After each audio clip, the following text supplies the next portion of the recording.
मेरे साथ बोलिए, भारत माता की। अरे भाई, क्या आवाज निकाल रहे हो? ऐसा नहीं चलेगा। यहां से मोदी जी तक आवाज जानी चाहिए कि आज सहजानंद सरस्वती जी की स्मृति में पूरा सभागार एकत्रित आया है किसान मजदूर समागम में। मेरे साथ दोनों हाथ उठाइए, उठाइए दोनों हाथ। यहां पूर्ण बहुमत के सरकार के संकल्प का मुट्ठी बींचिए और प्रचंड आवाज से बोलिए, भारत माता की, भारत माता की, भारत माता की। मंच पर उपस्थित हमारे प्रदेश अध्यक्ष डॉक्टर संजय जायसवाल जी, कार्यक्रम के संयोजक और सांसद श्री विवेक ठाकुर जी, श्री विनोद तावड़े, हमारे राष्ट्रीय महासचिव जी, श्री गिरिराज सिंह, केंद्रीय ग्रामीण विकास मंत्री श्री नित्यानंद राय जी, केंद्रीय गृह राज्य मंत्री जी, अश्विनी चौबे जी, केंद्रीय मंत्री जी, हमारे वरिष्ठ नेता और सांसद श्री सुशील मोदी जी, श्री राजकुमार चाहर जी, श्री रविशंकर प्रसाद जी, श्री रामकृपाल यादव जी, श्री हरीश द्विवेदी जी, हमारे दोनों सदन के नेता श्रीमान विजय सिन्हा जी, श्रीमान सम्राट चौधरी जी, मंच पर उपस्थित सारे विधायक, सांसद, पार्टी के पदाधिकारी और आज इस सभागार में, बापू सभागार में उपस्थित बिहार के कोने कोने से आए हुए स्वामी सहजानंद जी को श्रद्धांजलि देने के लिए वो आए हुए सभी किसान मजदूर भाइयों को मेरा प्रणाम, नमस्कार। मित्रों, आज पाटलिपुत्र की ये महान भूमि पर, जहां चंद्रगुप्त मौर्य और आचार्य चाणक्य ने भारत का पहला साम्राज्य बनाने का सफल प्रयास कर परिणित किया, वही जगह जहां से सम्राट चंद्रगुप्त और सम्राट समुद्रगुप्त ने अफगानिस्तान से लेकर लंका तक एक मुश्त भारत का साम्राज्य बनाया। वो मगध साम्राज्य की ऐतिहासिक राजधानी पाटलिपुत्र पर आप सभी को मैं प्रणाम करना चाहता हूं। मित्रों, आज मैं यहां आया हूं सहजानंद सरस्वती जी की जयंती के उपलक्ष्य में उनको प्रणाम करने और उनके संदेश को फिर से एक बार बिहार के हर किसान, हर मजदूर तक पहुंचाने का ये विराट प्रयास है, उसमें मैं उपस्थित होने के लिए आया हूं। भाइयों और बहनों, कहते हैं कि सोने जैसी चमक पानी है तो भट्टी में सोने की तरह अपने आप को गलाना होता है। अगर ये उक्ति को किसी एक जीवन से जोड़कर देखना चाहिए तो वो स्वामी सहजानंद सरस्वती जी के जीवन के लिए बनी हुई। ये सन्यासी ने अंग्रेजों के साम्राज्य के खिलाफ संघर्ष किया। छोटे छोटे किसानों के नेता ने जमींदारी प्रथा का विरोध किया। इसके साथ साथ हर मजदूरों का नेतृत्व किया और जाति, धर्म, पंथ, संप्रदाय से ऊपर होकर सारे देश के किसानों को एकत्रित करने का काम स्वामी सहजानंद सरस्वती ने किया। बिहार को अपनी कर्मभूमि बनाकर अंग्रेजों के खिलाफ स्वातंत्र संग्राम का नेतृत्व किया और गरीबों को एकत्रित कर जमींदारी के खिलाफ, चाहे स्वजाति के जमींदार हो, उनके खिलाफ भी उन्होंने बड़ा आंदोलन कर कर एक जागरूकता लाने का प्रयास। मित्रों, सहजानंद सरस्वती जी के लिए बहुत सारे लोगों ने बहुत सारा कहा है, मगर बहुत कम लोगों को मालूम होगा कि सहजानंद सरस्वती और सुभाष बाबू दोनों अंतरंग रूप से जुड़े हुए थे, एक ही विचारधारा से जुड़े हुए। आदि शंकर के 10 नामी सन्यासी अखाड़े के दंडी सन्यासी होने के बावजूद आजादी के आंदोलन में उन्होंने मुखर कर हिस्सा लिया। जब जमींदारों द्वारा जबरन किसानों से कर वसूला जाता था, तब उन्होंने नारा दिया था, कैसे लोगे माल गुजारी, लठ हमारा जिंदाबाद, और जमींदारी के खिलाफ बहुत बड़ा आंदोलन किया। और स्वामी जी ने उस वक्त कहा था, जो अन्न वस्त्र उपजाएगा अब वो कानून बनाएगा, यह भारतवर्ष उसी का है, अब वही शासन चलाएगा। खेत में मजदूरी करने वाले किसान और मजदूर भाई को भारत की सभी प्रकार की व्यवस्थाओं में केंद्र बिंदु लाने का काम उन्होंने किया था। और उनके लिए रामधारी सिंह दिनकर ने एक बहुत अच्छी उक्तियां लिखी है। वह आया जैसे जल ऊपर आए फूल कमल का, वह आया भू पर आए जो सौरभ नवमंडल का, आया है जैसे सावन के आते मेघ गगन में, आया है जैसे आता कवि सन्यासी मधुबन में। ये श्रद्धांजलि बहुत ठीक तरीके से सोच समझकर रामधारी सिंह दिनकर ने सहजानंद स्वामी जी के लिए कही। और आज यही सहजानंद स्वामी का बिहार प्रदेश जिस प्रकार की गर्त में जा रहा है, इसको बाहर निकालने के लिए हम सब ने इकट्ठा होकर संघर्ष करना है। मित्रों, आज बिहार के अंदर जिनका पूरा जीवन जेपी से लेकर आज तक कांग्रेस का विरोध करते हुए गया, वो नीतीश बाबू केवल और केवल प्रधानमंत्री बनने के लोभ में सोनिया जी की शरण में जाकर बैठे। जिस नीतीश बाबू ने उस वक्त जनता पार्टी तोड़ी, क्यों? क्योंकि लालू जी की जातिवादी राजनीति और भ्रष्टाचार के खिलाफ लड़ाई लड़नी थी। वही नीतीश बाबू आज फिर से प्रधानमंत्री के मोह में आज लालू की गोद में जाकर बैठे। मैं नीतीश बाबू को पूछना चाहता हूं, नीतीश बाबू, हमारे प्रधानमंत्री जी कहते हैं कि बिहार के अंदर डेयरी की बहुत संभावनाएं है, बिहार के अंदर पानी है, बिहार के अंदर भूमि है, बिहार के अंदर मेहनतकश किसान है। बिहार में अगर ढंग से व्यवस्थापन किया जाए तो पूरे भारत में सबसे ज्यादा दूध उत्पादन करने वाला राज्य बिहार बन सकता। मगर आप मुझे बताइए, मोदी जी का ये विचार नीतीश जी कैसे करेंगे? क्योंकि पशु चाहिए दूध उत्पादन के लिए, और पशु रखोगे तो चारा चाहिए। अब चारा छोड़ने वाले लालू के साथ राज्य का मुख्यमंत्री बैठ गया, किसानों का कभी भला हो सकता है? भाई जरा जोर से बोलिए, हो सकता है? मित्रों, हमने तय करना पड़ेगा।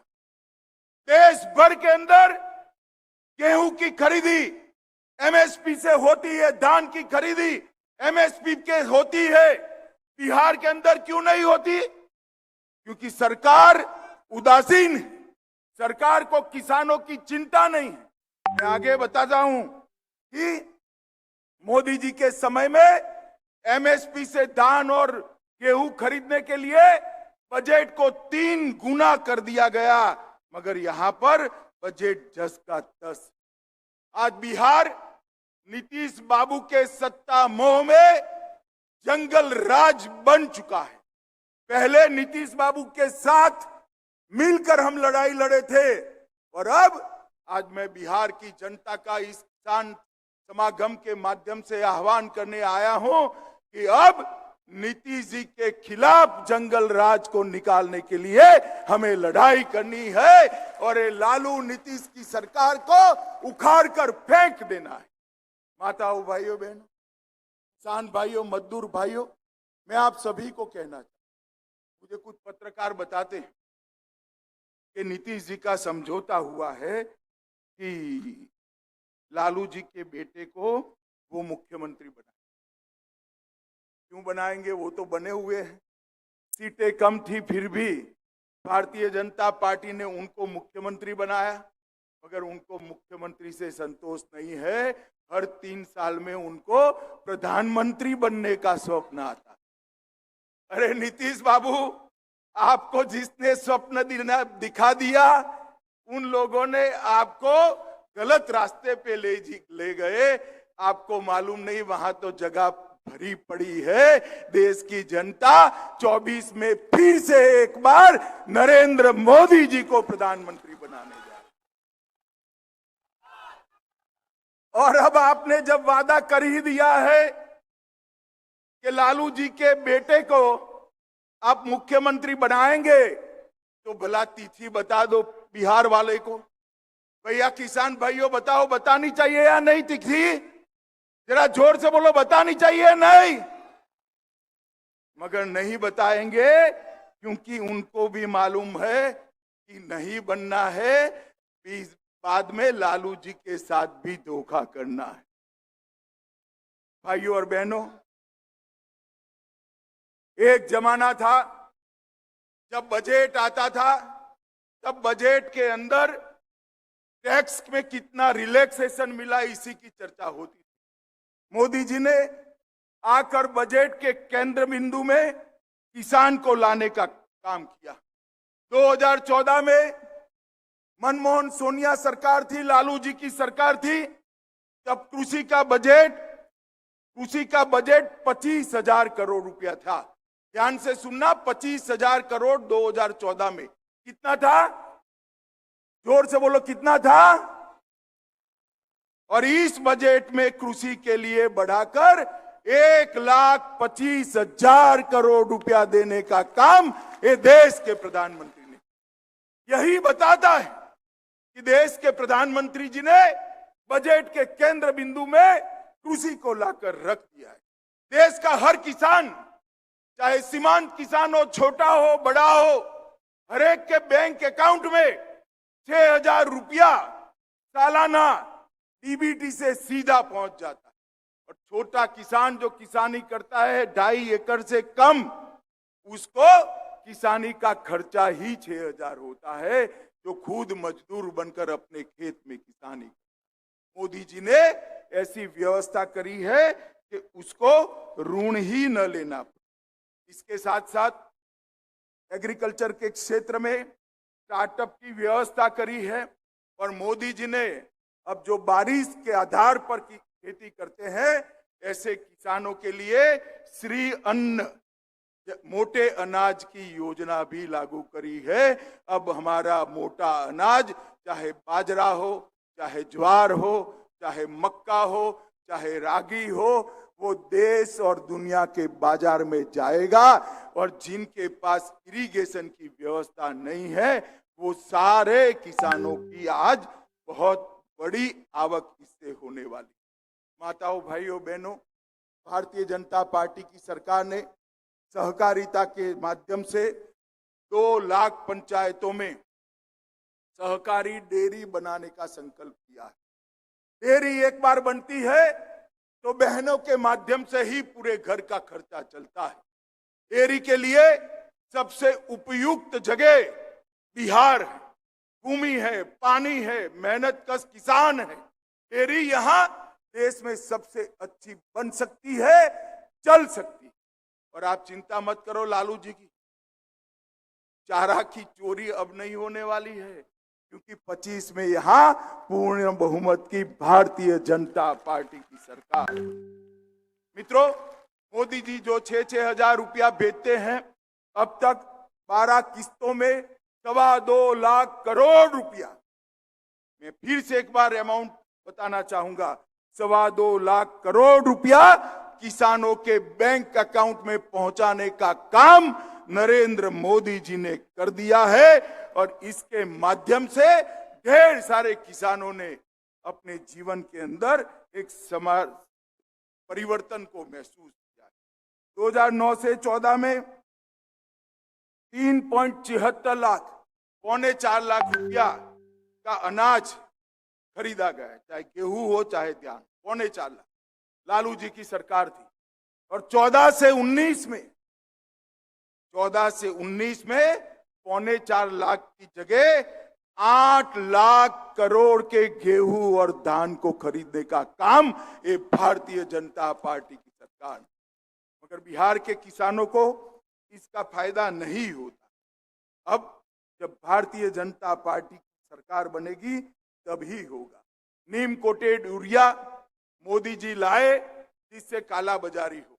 अभी मैं बीच में देख रहा था, लालू जी के बेटे बता रहे थे कि यूरिया कम आ रही है, 1.5 गुना यूरिया बिहार को भेजा है भारत सरकार ने। ये नीतीश और लालू के राज के अंदर इसकी काला बाजारी हो रही है, इसलिए किसानों को यूरिया नहीं मिल रहा है।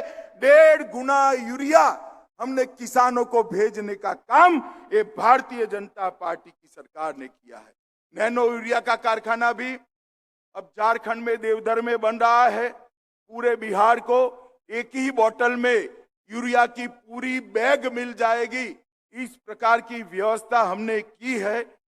सॉइल हेल्थ कार्ड की भी व्यवस्था की है, राष्ट्रीय सुरक्षा मिशन भी चलाया है और प्रधानमंत्री कृषि सिंचाई योजना के माध्यम से 1 लाख करोड़ रुपया कृषि के अलावे सिंचाई के लिए खर्च करने का काम भारतीय जनता पार्टी की सरकार ने किया है।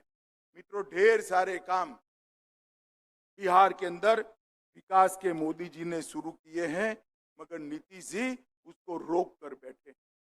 मैं आज बिहार की जनता को इस समागम के माध्यम से अपील करने आया हूं कि एक बार आप डबल डेकर डबल इंजन सरकार बना दी।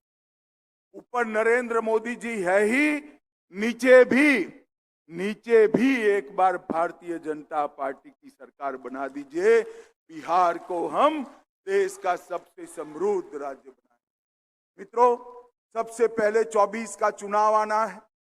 एक बार नीतीश जी ने धोखा दिया है, दूसरी बार धोखा दिया। अब मैं आपको बता देता हूं, नीतीश जी आप हमें धोखा नहीं दोगे, क्योंकि अब हम आपको एनडीए के अंदर लेंगे ही नहीं, आने ही नहीं। नीतीश जी के लिए भारतीय जनता पार्टी के सारे दरवाजे बंद है। लालू की कगर पर बैठे रहिए और जब धोखा पड़ेगा तब आपको मालूम पड़ेगा कि विश्वासघात क्या होता है। मैंने तो मेरे जीवन में इतना झूठ बोलकर दल बदल करने वाला व्यक्ति ही नहीं देखा। मित्रों, इस बार लोकसभा के चुनाव में एक स्पष्ट मैसेज दीजिए। गत चुनाव में आपने मोदी जी के नेतृत्व में बहुमत दिया था, भाजपा को ज्यादा सीटें दी थी, फिर भी हमने उनको मुख्यमंत्री बनाया क्योंकि हमारा वादा था। मगर इस बार लोकसभा के चुनाव में सभी की सभी सीटें भारतीय जनता पार्टी की झोली में एक बार डाल दी। और ये नीतीश लालू कंपनी को एक मैसेज दीजिए, बिहार में अब जंगल राज नहीं आने देंगे, बिहार में कभी जंगल राज नहीं आएगा। मित्रों, आज जब मैं यहां आया हूं तब सभी किसान मजदूर भाइयों को इतना कहना चाहता हूं, स्वामी सहजानंद सरस्वती जी के जो विचार किसानों के लिए थे, मजदूरों के लिए थे, वो विचार और कोई पूरा नहीं कर सकता, केवल और केवल देश के प्रधानमंत्री नरेंद्र मोदी जी पूरा कर सकते हैं। नरेंद्र मोदी जी के हाथ मजबूत करिए और फिर से एक बार 2/3 बहुमत के साथ उनको भारत का प्रधानमंत्री बनाएं। आप बताइए किसान भाइयों, मोदी जी को फिर से प्रधानमंत्री बनाएंगे? अरे जोर से बोलिए, बनाएंगे? बिहार की सभी सीटों पर कमल खिलाएंगे, बिहार में पूर्ण बहुमत की भाजपा सरकार बनाएंगे। तो मेरे साथ दोनों हाथ उठाइए, दोनों हाथ उठाइए, पूर्ण बहुमत के संकल्प का मुट्ठी बींचिए और प्रचंड आवाज से बोलिए, भारत माता की, भारत माता की, भारत माता की, वंदे वंदे वंदे।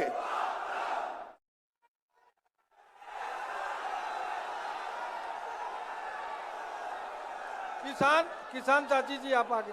अब अपने यशस्वी गृह मंत्री जी किसान चाची पद्मश्री राजकुमारी देवी जी को शॉल देकर मोमेंटो देकर सम्मानित करेंगे।